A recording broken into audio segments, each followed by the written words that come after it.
I just saw a video online, and it was about a man who dressed in like a really terrible wedding dress, and he was creeping behind a soon to be groom, and or a groom, and they were about to do the first look, and the groom was obviously African, or he could have been Caribbean. I'm just noticing, because a lot of times there's no context, you just see the video, and the groom was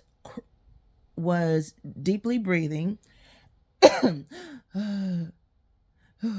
Ooh, he was taking, ooh, as if he was about to like give birth, right? And he is crying and deep breathing, and he's looking forward, and he takes time even after the man in the wedding dress places his hand on the groom. The groom still keeps looking forward, deep breathing, like heavily breathing and crying. I really tried to look for a specific terms so I could like say it in this video, so that you can go back and look, but I can find it. And I don't even know how to attach the video that I've seen or whatever. But anyway, there's so in this video, the he keeps looking forward. He doesn't turn around. The man has touched him on this, like the joke is supposed to be over with, but the groom continues to breathe heavily and keep crying. Then when he finally does turn around, he still takes a deep breath before he opens his eyes. And so us, the viewer, hurry up. Like, it's the prank is like being elongated past what it should really, I mean, past what I've ever experienced. Cause I've seen these kind of videos before where instead of the bride coming out, a groom does it. Like, he'll, I guess it lightens the load. I don't know. I guess it makes it easier for, like, who knows what a groom is actually going through on that day, right? Or a bride that is that's new to this, hasn't seen a lot, or has been exposed to this a lot. So they really could be having a myriad of emotions just going through their body, and a lot of thoughts going through their head. Cut to another scene, same groom. Um, the first one, I'm sorry, the first one, what he does is he it takes a long time to open up his eyes. When he does open up his eyes, how he reacts, he's like, ooh, and he puts his hand on his knees, bends over, and it's just like, wow, wow. And I barely see a chuckle. Like, the joke, it's only a joke if it's received as a joke. I mean, he didn't get angry or anything, but you can hear the vibration of the air going in and out of his voice, out of his throat, and so you're just like, and I'm like, okay, he kind of robs the viewer of like any kind of like enjoyment. So I mean, so you don't really gain there, but then that's when it's like, I guess it's not really for us to gain. So that's just him. That's just something that he was experiencing on that day. And who knows what space he's in, you know what I mean?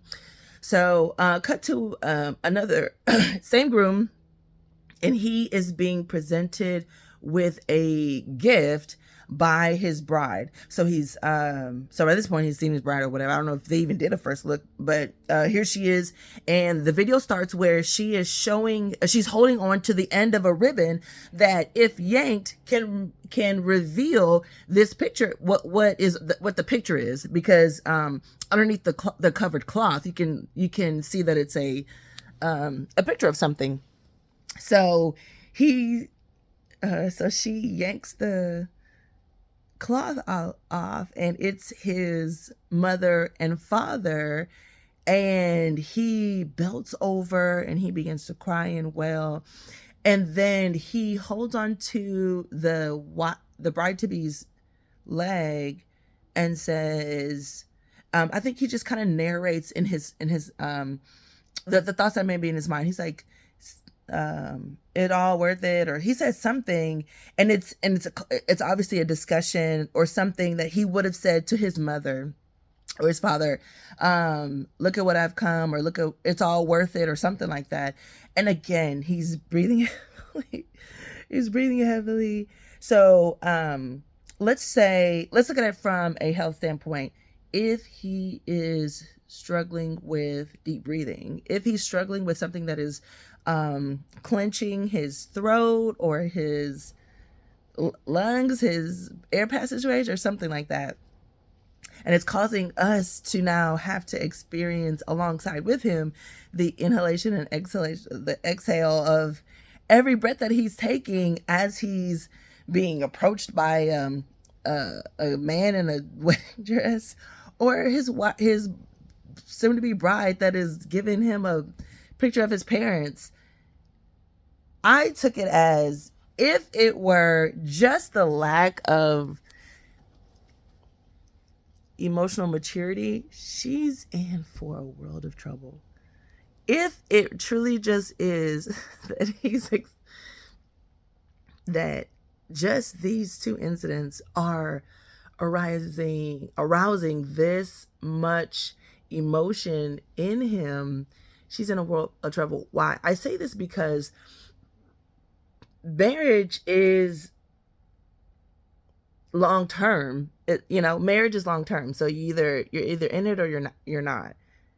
While you're in it, in order to be in it, you have to be cooperating, compromising. You have to be rational. Otherwise, you're on your way out. There has to be points of rationale. So for someone that is emotionally immature, you are going to have to overcome these emotions so that you can think clearly. How can you? And then as the woman, I'm a woman. How can I be? I have to go under this person. This person is going to be making all the decisions, and not necessarily, not necessarily. They will not be making all that. We will be. Hey, do we want a flat screen TV or do we want a flat screen TV that has 4K? Oh, okay, well, let's do the. It's a discussion. You have got to get to where your emotions are appropriate and relatable, and they are they should be fitting the situation. Bruh, that man needs to experience. To me, he looks as though he has gone through some trauma and has to equally go through some healing, or more healing than he has trauma. It looks as though he is displaying that there has not been anything that he hasn't experienced that is superior to these events. Because why is such a dramatic response to seeing a woman that you've already seen in a dress on a day that you have planned? You set these dates. And I'm laughing, but I think that I may miss people if they think that I'm trying to belittle somebody. But emotional maturity is necessary for the longevity, because can't nobody be here for all your emotional theatrics. You've got to be able to have some emotion, appropriate times and appropriate amounts that do match your partner. Because it's not appropriate if it doesn't match your partner. So, because what works for me not gonna work for the next lady, right? So the lady that was in that like showing him, here's a picture of your parents that you were born and raised with, and then you got bent down on your knees. He could have easily lost them, and that's why it was such a dramatic fall to the ground, and why he began to say sentences that as if he were actually speaking with them, if they were there presently. That makes sense. But it's what also makes sense is for you to actually have those moments before that day, before that time, or whichever. So I don't think him verbalizing actual bits and pieces of what he would have said on that particular day if his parents were there. Maybe they're late, because I'm just trying to use my context clues. I do think that kneeling down and holding her leg are indications that he may need to check into that particular space. And that particular topic of discussion needs to be talked about and realized. There are so many topics that men and women on earth need to talk about The part that clenches you, the part that puts a knot in your throat, the part that makes you cry, the part that makes you angrier faster than any other topic in your life. You need to talk about it. Talk about it outside. I mean, talk about it by yourself, or talk about it with someone that can strategically ask questions that can make you look at this situation and have you narrate all the events chronologically from different standpoints, so that you can maybe remove yourself from the emotion that you've held on to for 10 and 50 years, who knows. But we've got to graduate. We've got to grow. We've got to develop. We've got to sometimes pause and think and look at ourselves as we are living and behaving.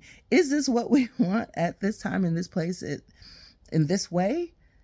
And for her to think that that was okay, you know, even as a wife, it is written in Proverbs 31.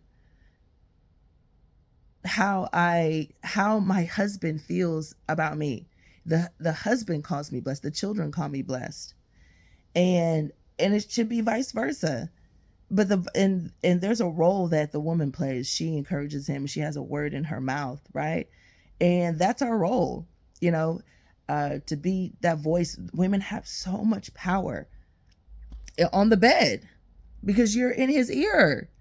And I would be like, bruh, sir, my love, get into therapy and get the Holy Spirit in you, because some things that the therapy can and will take care of, and there's things that therapy won't, but the Holy Spirit will.